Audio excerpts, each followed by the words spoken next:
Good morning, Bucknutters. Look at these handsome guys here. It is Tuesday, September 16th, 2025. I am Dan Rubin. This is the Bucknuts Morning 5 and Change. This podcast covers the national champions, who just happen to be ranked number one. Hello, it's good to be king. Look who it is. The Dean, Bill Kurelic, the Grand Poobah, Mark Porter. Gentlemen, it's a bye week. Bill, I know you were probably thinking that was going to get you some more time off. Not at all.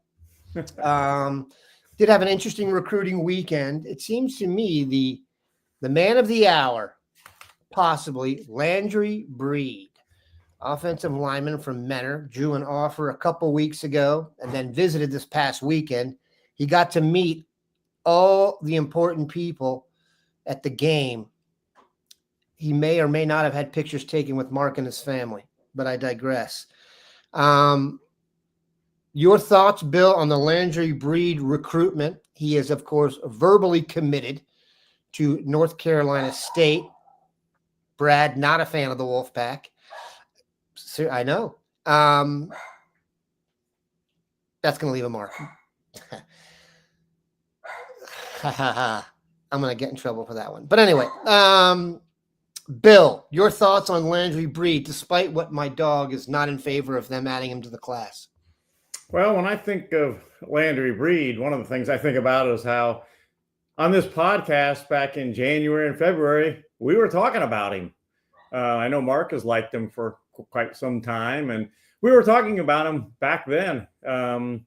He did not have an offer from Ohio State, and I did several articles back during the wintertime and into the spring on Landry. I remember later in the very early spring talking to him, and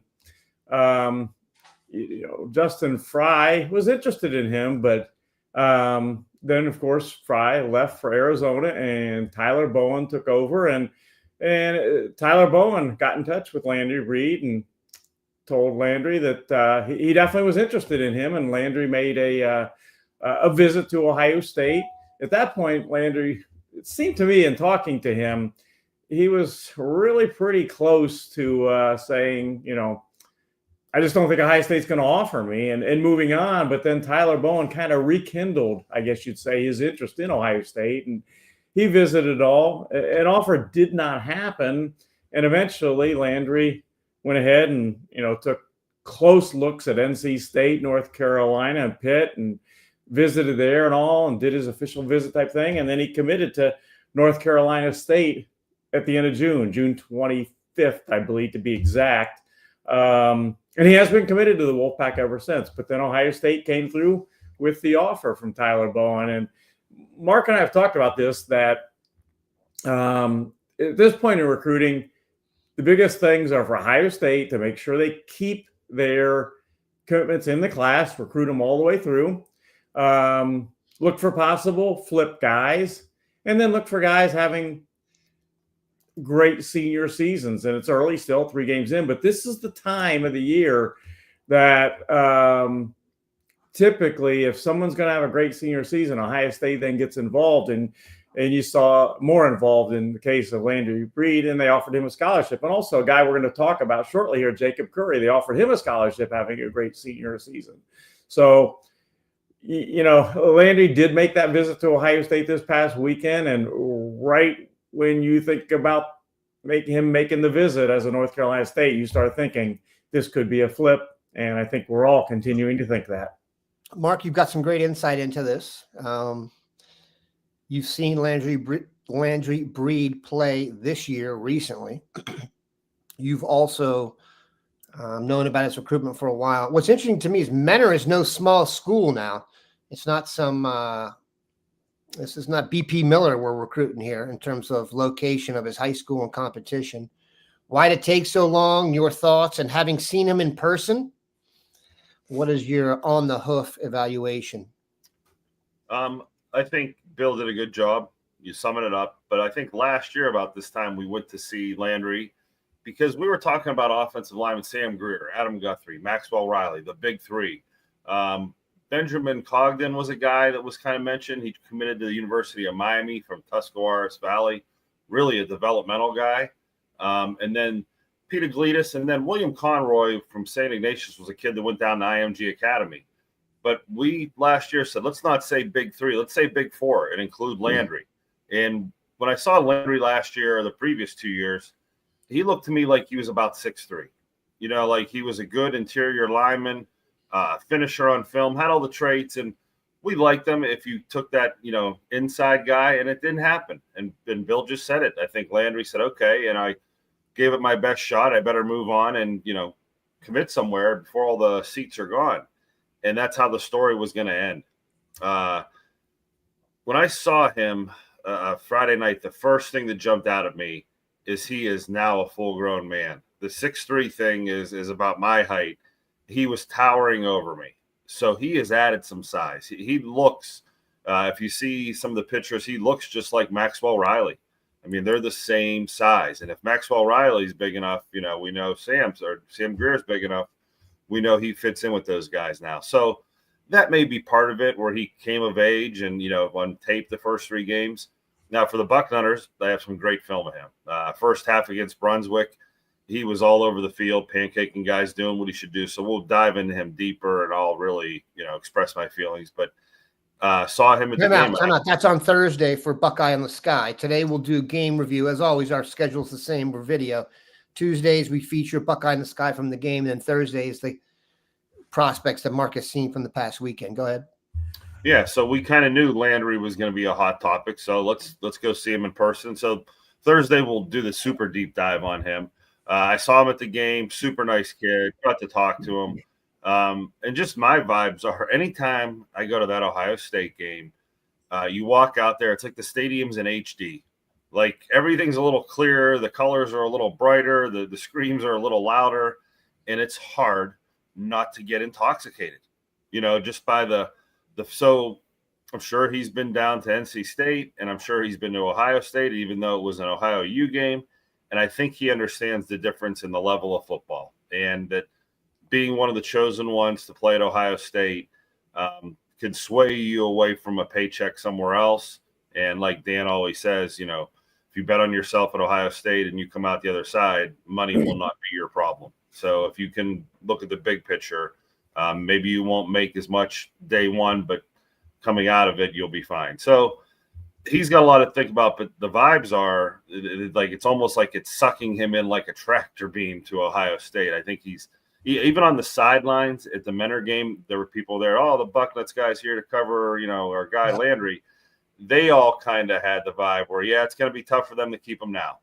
So we'll see how that plays out. I'm sure Bill's got the bat phone ready because he's on commitment watch. Hold on a sec, Mark. Do you get the sense this offer came after they checked out several games from this year? I know we usually have, I forget how many games they played, but we usually have the 3-game rule for your senior year. You get the first 3 games of tape and you send it out. Is that what you feel like happened here? And he's a priority for NC State now.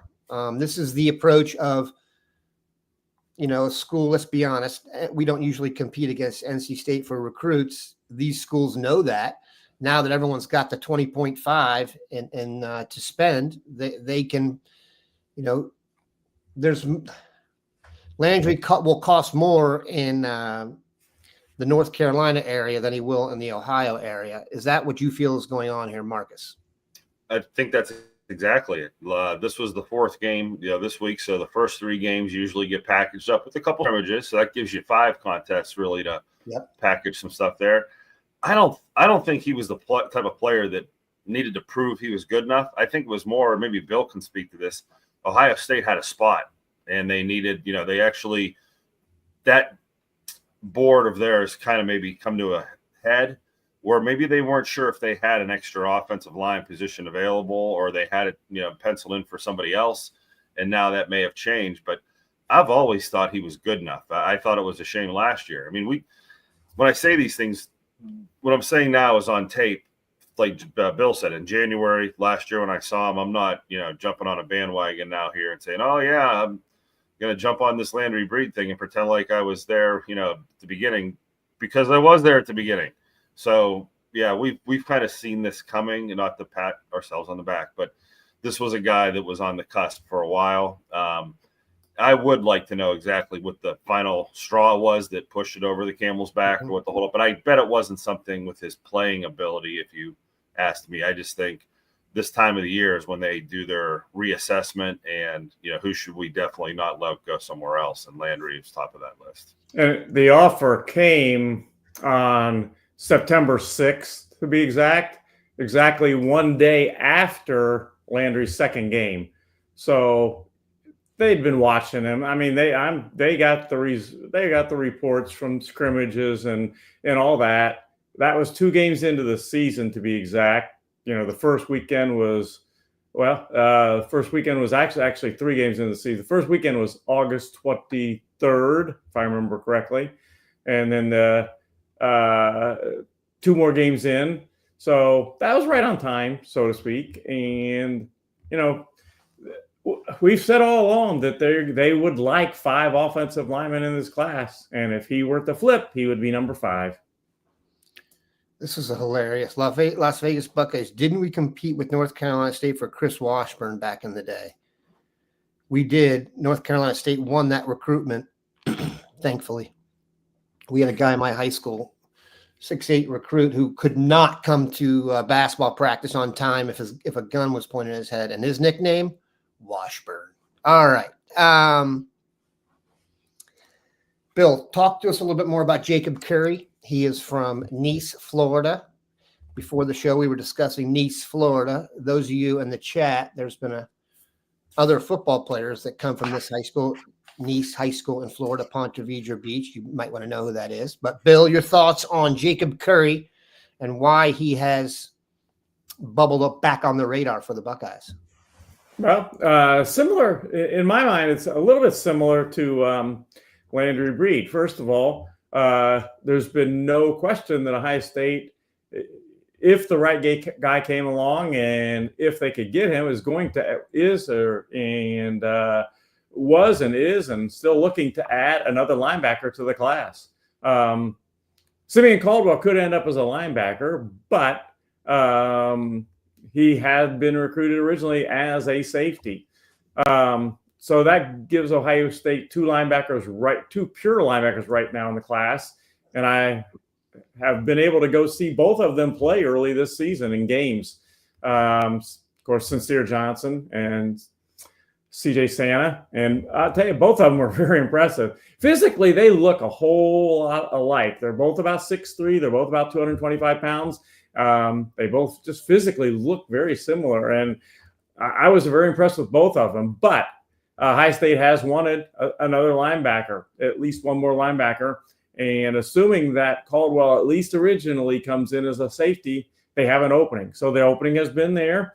Curry is a 6'1", 200-pounder out of, as you said, Dan, Nice High School, where Tim Tebow is from. That's in Ponte Vedra Beach, Florida. He is kind of a tweener safety linebacker, but schools like Ohio State and Oklahoma are looking at him as a linebacker, and he did get the offer. I can tell you that there is absolutely mutual interest. He was a one-time Northwestern commitment. He committed to Northwestern in early May. He then decommitted in late August from the Wildcats. And Oklahoma is now on the trail. Baylor, Ohio State all have offers. And I can tell that there is mutual interest because he is the thinking on his part is that he is going to visit Ohio State. Hold on a sec here. All right. Another question that's come up a lot, Bill. And we discuss this when people are talking about the ways to add talent. And there's some great questions on here, and we will get to all those. But first, let's discuss this. One of the ways Ohio State's going to have a chance to add players to the current recruiting class, and by that I mean 2026, not every coach who's coaching in Division I right now will be the head coach of their team when the season ends. We've learned this already. Virginia Tech got rid of their coach. UCLA got rid of their coach. Kind of rare that you see 2 guys get fired on the same day this early in the season from 2 big-time programs, but hey, that's not going to bother us too much. There are guys in those classes that Ohio State has gone after. The one that jumped out to me, and I think to everyone else, Bill, the low-hanging fruit one would be Carter Gooden. defensive lineman out of Massachusetts, Tabor Academy, committed to UCLA. I don't think it's super likely that UCLA can retain all their guys, and I didn't see as many guys on the Virginia Tech list. But there are questions out there about guys. Who do you think they'll go after? And maybe explain to everybody that this is a thing Ohio State is going to be looking at and holding spots for, because you really – holding spots is a stretch maybe, but there are certain guys that are, as Dwayne used to call them, you take him when he comes. If he shows up the day before school, he's on the team. Are there any guys you think that Ohio State will break the bank, and I air quoted that for those of you podcasting, from those two schools that Ohio State will go after? Yeah, I don't think they're going to break the bank for anybody. As we've talked about on this show, it causes problems. You go out breaking the bank, so to speak, and now you're offering guys more money than the guys on the team that have shown that they are good players are making. That's not going to happen. I don't see with them going out. They sell other things. Hey, you come to Ohio State and you're to be developed, and you will more than make up that money eventually. But Mark Pantoni and his staff do a great job of keeping an eye on, in tune with what's happening at other schools, and being ready when the time comes. And then I think the next thing to look at is, not in all cases, but in a lot of cases, you look for guys that have some previous, I would say, relationship with the staff. You look at Micah Smith, for instance. Certainly there's a relationship there, a long one, at an offensive line. You mentioned Carter Gooden. Not the same type of situation there. I mean, there's not the relationship of him visiting Ohio State and all that, and even being offered by the Buckeyes. But you look at, where does Ohio State still maybe want to add a player? And it would be, besides linebacker, besides offensive line, could be as an edge, defensive end guy. So you look at that. So, yeah, those two names certainly come to mind, at least. We have some great questions coming up here. Here's one I want to hit real quick, though. This is Cam St. Pre. Rumblings here in the DMV. That's the district, Maryland and Virginia, for those of you playing at home. Carter Meadows could be on flip watch. Carter Meadows, defensive end, committed to Michigan, Bill. I believe he goes to Gonzaga High School. Same high school as, if we're doing alumni here, Caleb Williams and many others. Perry Clark, for those of you playing at home back in the day. Your thoughts on the rumblings? Have you heard that? Is that a guy you think they do that? Go ahead. Yeah, there's no doubt that they would be interested in there. I mean, basically, they finished second to Michigan for Carter Meadows. Again, though, you got to factor in the NIL part of it too. Would they want to go? I've said this before on this show, and I was asked about it this week on our message boards. The price of defensive linemen for 2026, I can tell you unequivocally that it is very, very high. It's as I had an Ohio State related source tell me, it's just been kind of crazy how high it's been. So will they go for that? I can't answer that right now. But if they could bring Carter Meadows in, I don't think there's any doubt that they would take a very strong look at what they could do to make that happen. That's an out-of-state possible flip candidate. An in-state possible flip candidate that our guy Garrick Hodge had some great stuff from over the weekend. He was at the game. Jaden Williams, linebacker out of Massillon. He is verbally committed to Indiana. Mark, your thoughts on him as a player? Is he a flip candidate? Bill, you can follow up with that. But listed at 6'2", 205. committed on June 10th to Indiana. Where do you think he'll end up? Mark, your thoughts on Jaden Williams? So I spoke at Massillon, Washington, back in like January, February, and I had a college coach to tell me that they thought Jaden Williams was the most explosive linebacker in the class. He was just too small. They thought he was 5'11" or maybe 6 foot. And I said, okay. And if you watch this film, you really do get Darren Lee vibes. Maybe not quite as fast as Ryan Shazier. I know that's an outlier in speed, but this kid is explosive and can run.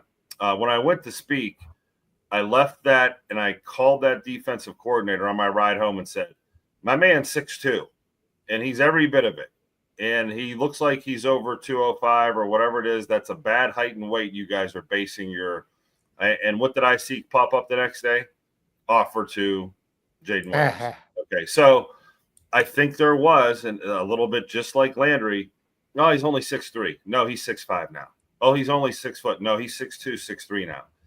This kid is as explosive as a player in the class. More explosive maybe than the linebackers we've already taken. I was very interested to see him down there because it does show Pantoni and his staff are not letting anything go by the wayside. And if you think they invited an Indiana commit there just for giggles, just to say, hey, let's invite it. No, they're dead serious. This is a player we need to kind of keep an eye on. He has the measurables. He has the speed. At Massillon, Washington, week 1, they played Glenville against Sincere Johnson.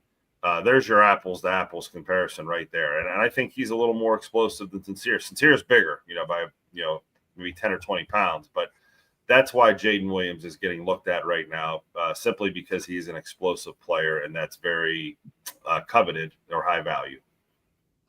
Bill, before we go on here and you give me your comments on Jaden Williams, I realize, Mark, we haven't really explained how you have such insight to this past weekend as you're talking about it like you were standing on the sideline with the other recruits, because you were. And by the way, not just the football recruits. I'm reminded from this weekend, they bring all their basketball recruits in for football games. Those guys get to stand on the sideline and get a taste of what it's like to feel the sound when you stand at Ohio Stadium on the field. By the way, and Mark will tell you this, that sound has weight. Like you can feel it coming down. It's an unbelievable experience. So Mark, tell everyone why you were there and had such great access. What the experience always reminds me of is, remember TVs before HD came out? And you would go to a Best Buy and you'd see an HD TV and you're like, oh my gosh, I've never seen anything that clear in my life. Like, what is this technology? How have we done with that?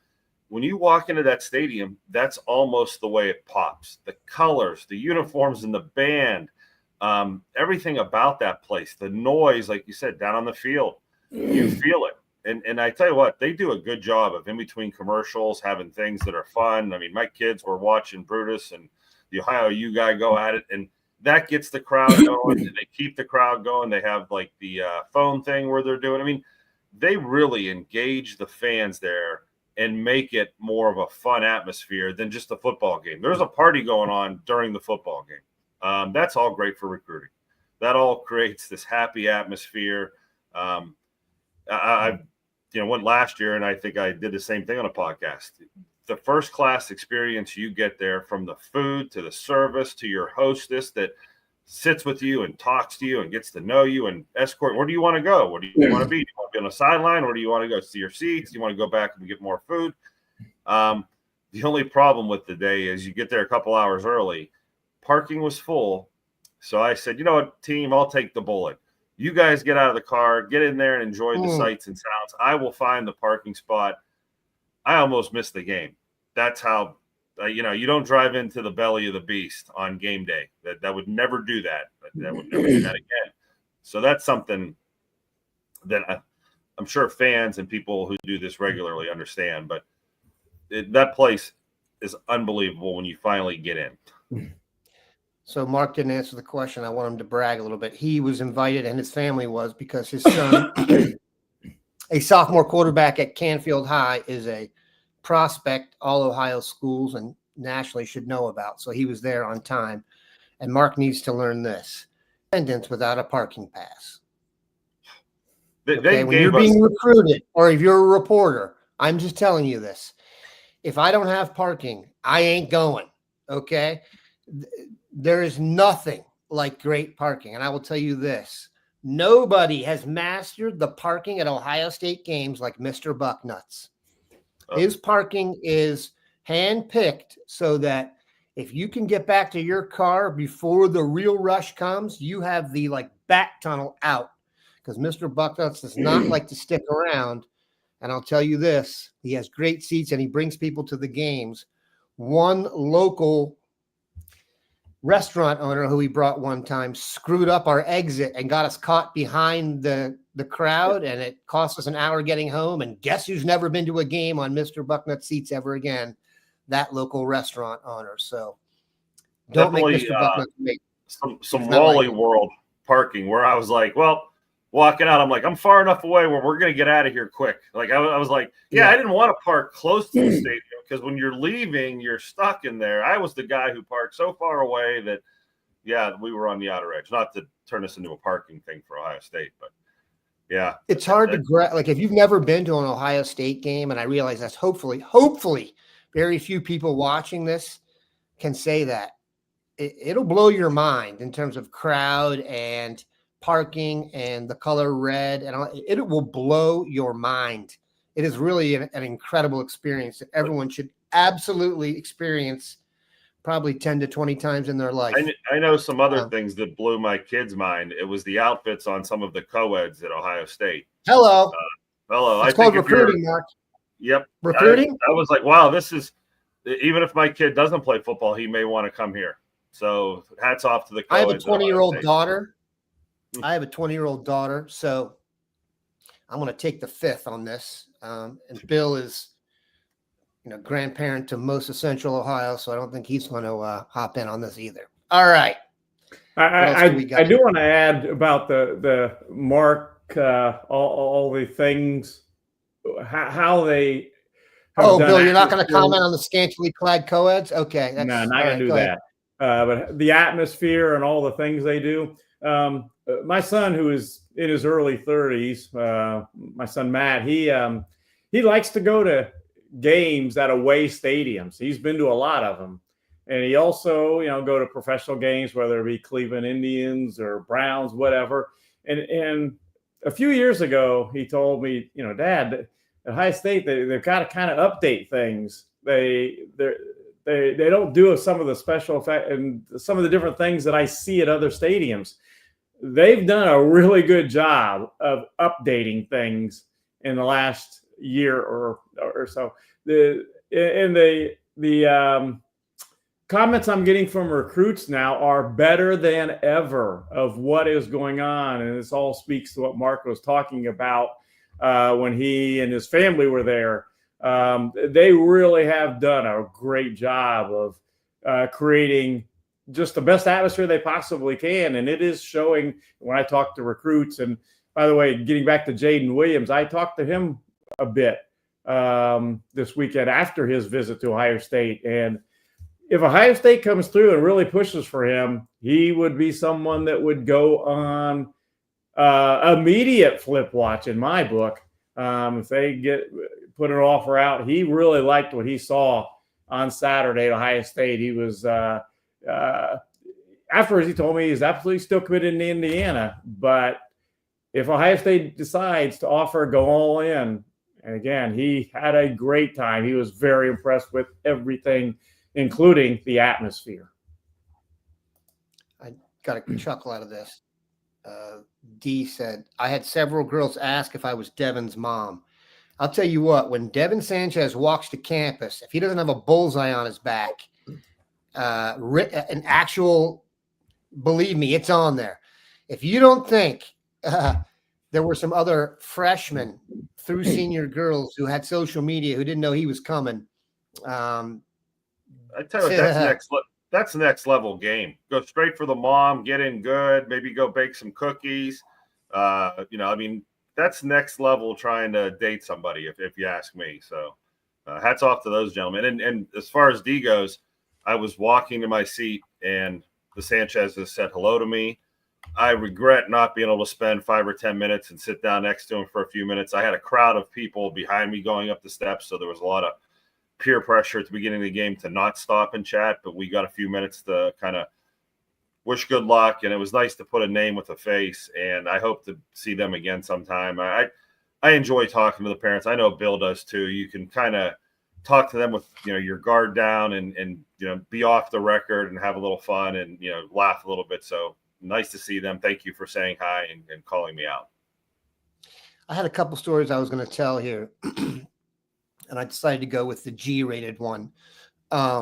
But someone once sent me a picture of J.K. Dobbins in the middle of campus on a sunny day, and he had a tank top on. And the question below it was, do you think he struggles socially? No. No. So committing is go.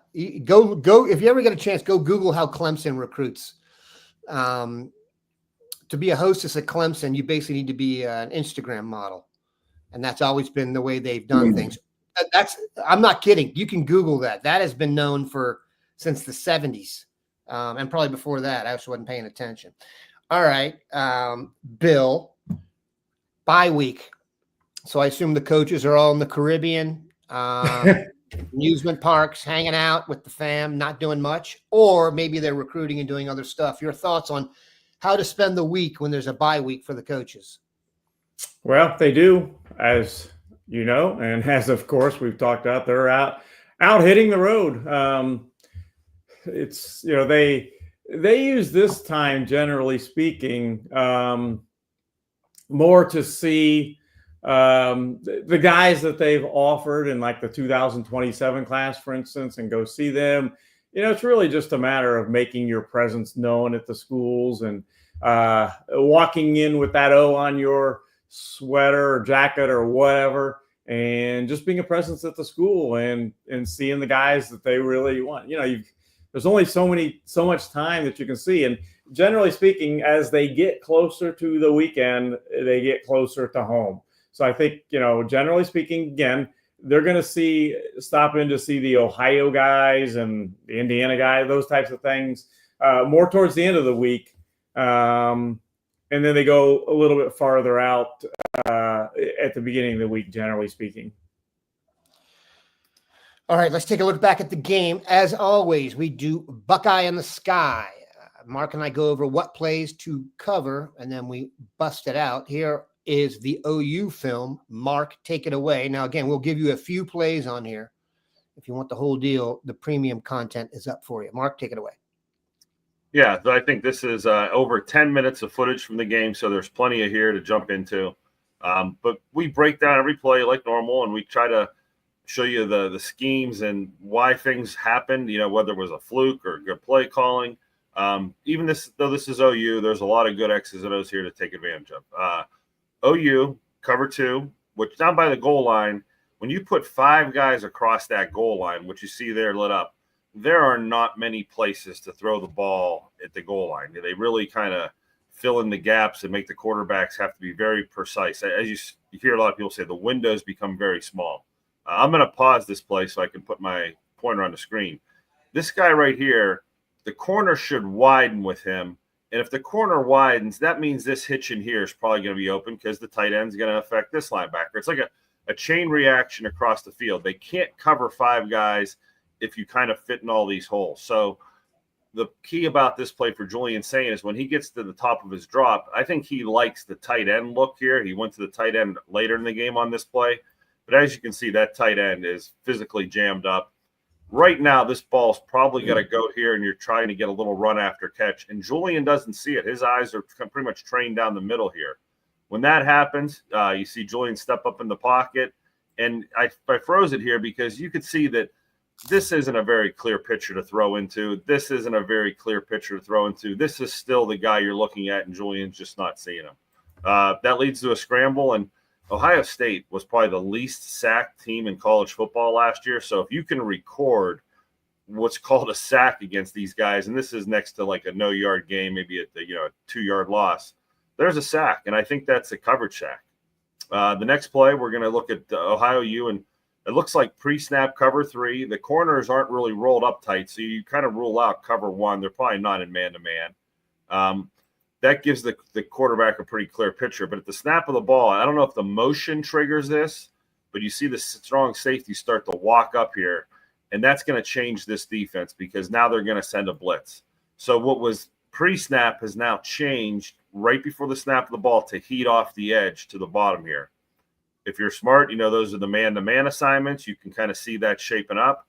And Julian's got to read this where they have a run play called here. These linemen are going to block. I'm going to pause that. All of these linemen are blocking. They don't know if the ball is going to be thrown at all. And if it is thrown, it has to be thrown so quickly these guys never get downfield more than 2 yards in their blocks. The read is the guy coming off the edge, whether he just is aggressive and he's coming after the fake, or if he's on a blitz. This play is designed to pull that ball out of the run and on your own, just throw it out here to the bubble. That's Jeremiah Smith I just highlighted there. Because I was at the game, seeing them, we've talked about this. He is all of 6'4". He is all of 210. He looks like a tight end. If you're a 5'10", 185-pound defensive back, you want no part of this guy. Let's call him the greatest blocker in college football right now because he smashes this kid. And then you have a tight end who's man-to-man on a DB. So these two mismatches in blocking are way better than anything you're going to get on your offensive line with a 330-pounder versus a 280-pounder. You're going to smash these defensive backs on the edge. So watch the bubble screen game. If I was a college coach and I saw Jeremiah Smith out there, I'd be just as worried about him being the lead blocker as I would the lead receiver. I know I digress there. Next play. OU on defense again. This is going to get a little complex. With a 3-man rush, you're going to see a lot more guys in coverage, and basically you're going to have 5 guys underneath, 3 guys over the top. So they're playing plenty of coverage. They're going to make Julian try to find a hole here. The zone blitz, you're going to see double guys coming off the edge, but this defensive end is going to drop right back out to where they came from, so there is really no hole in this zone coverage. So hats off to OU for actually throwing some stuff out of the kitchen sink at us. Right there, you can see the underneath coverage. This corner, I point out, he's got a downhill feel. He's not backing up, so he's breaking downhill to underneath coverage. Julian's got to look here, and there's nothing open. I'm going to pause this for a second. I asked the college coach one time, offensive coordinator, what coverage do you hate to see? He said, when you get down near the goal line, if they drop 8, I hate it. 3-man rush isn't very imposing, but man, there's just no windows here. This play is actually a fluke. If you watch our tight end right here, I saw this live. He accidentally runs into this guy and knocks him over. That frees up that whole deep third. And how does he all of a sudden get so wide open against 8-man coverage? A fluke. Stay on your feet. Yeah, defensive back gets in his way and basically gives it to him. So that's why we do stuff like this. That play was pretty much dead. Now it's not. So, okay, Ohio State on defense finally.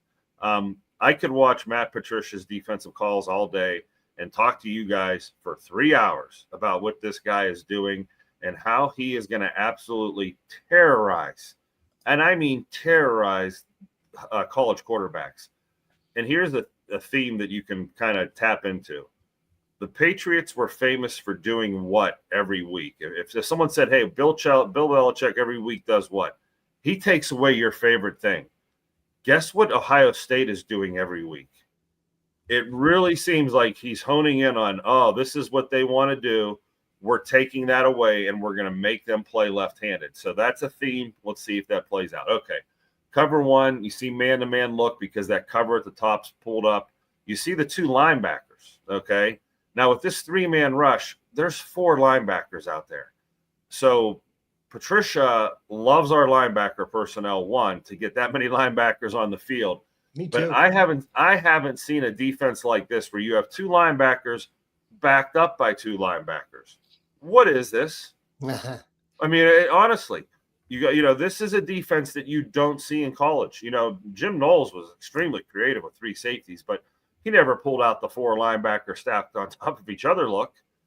So as a young quarterback, you're going to get a little dose of the 3-man rush, cover 2 shell, 2 linebackers underneath here, but you're also going to see these 2 guys drop out. This is the spy that Arvell Reese has been playing where he kind of fakes and gets a guy to, kind of commit to him, and then he kind of drops off. And, like, good luck, guys. Good luck, other quarterbacks, dealing with this stuff, breaking it down. I mean, I sat here with this play for a few minutes and said, what's going on? You see the deep coverage by the linebackers. Now, OU's got all verticals plays. This quarterback's top of his drop, ready to throw, nothing there. And a three-man rush just swarms him. Yeah, if you're getting there with a three-man rush, either you have the best three pass rushers known to mankind or your coverage is off the charts. Mark, that was spectacular. Yeah, I could go all day with this Matt Patricia and what he's doing. I was initially worried we lost the number one defense. We lost a great coordinator. Matt Patricia got fired from Detroit. Maybe he's lost it. My man's a genius. He's overqualified. Yeah. I think he's almost having fun with this. We're like, oh, this team thinks they're going to do this and they like to do this. Well, this defense just stops that, right? And he's throwing at them multiple styles. 4-3, true college 4-3 with all the linebackers inside. 4-3 with one middle linebacker, both the linebackers outside. 3-4, all the variations. I mean, as I sat there and watched it live, and I could not have to focus on what TV was showing me, my son's a quarterback, and I was messing with him like, what are they in? What do you see? And he's just looking at me like, Dad, this isn't what we're practicing in high school. Call timeout. Call timeout. Whoa, exactly. Like, son, this is what you need to be ready for because this exists going to the next level. I'll leave you with this. I don't think Matt Patricia, maybe he knew this, but in the NFL, even the best team and the 32nd best team, the talent gap is not as big as it is at Ohio State when you go play somebody else. The fact that Arvell Reese is your spy and the fact that you have a guy who's bigger, I would guess, than anyone who spies in the NFL. Those guys, I mean, Arvell and Sonny have kind of been a revelation. Here's the other and I want to credit Zach Smith for this again. We have Georgia linebackers this year, and it makes a big difference. Mark, you get the last word. Yeah. He used to have 48 guys on the roster, and on the defensive side, he probably had 22, 25 guys. That's what he was working with. My man has 120 guys standing on the sideline. He has every tool in the bat belt. If he needs a small, fast guy, he's got him. If he needs a long, tall guy, he's got him. If he needs a big, fat guy to go in there and stuff to run, he's got him. He has got the personnel to literally dial, hey, I want my 3-4 defense in with these linebackers because that's what fits there. When we go to 4-3, I want these ends in, those ends out. When I go nickel, I want this. I mean, he's sitting there at an all-you-can-eat buffet with personnel he's never dealt with before. And we haven't even seen him recruit where he says, you know what? Last year, I really would have liked a guy on third down who could do this. Let's go find that guy. Let's go steal him from somewhere else. So you're giving a literal genius in his head. I wouldn't be surprised if he's crazy enough to say, you know what? I'm going to build a 3-4 defense and personnel, and I'm going to build a 4-3 defense and personnel and have both of them standing on my sidelines for whatever I need week to week to combat what I need to combat. I may have a heavy group but with the amount of scholarships, I see a guy like this because he's so dimensional. And I mean that where he runs every defense in the book. He runs every coverage in the book. He teaches every coverage, man, zone, hybrid coverages. You're going to see these kids or these players at OSU be big-time students of the game by the end of this. And I don't want to see this defense come playoff time where they have everything installed. Because we're just seeing the first time some of this stuff's installed. I'm, of course, speaking generally here, but if you have a first-year freshman quarterback, boy, Matt Patricia's crew is not who you want to face. You guys can go look at the schedule and see who maybe starts a true freshman. We appreciate everybody stopping by. Bill, you're going to get paid for that last 30 minutes. Don't you worry, even though Mark carried us to the final there. Got going on football. We love football. Hope you do too. Hope you enjoyed that. Have a good one, Nutters. Bye.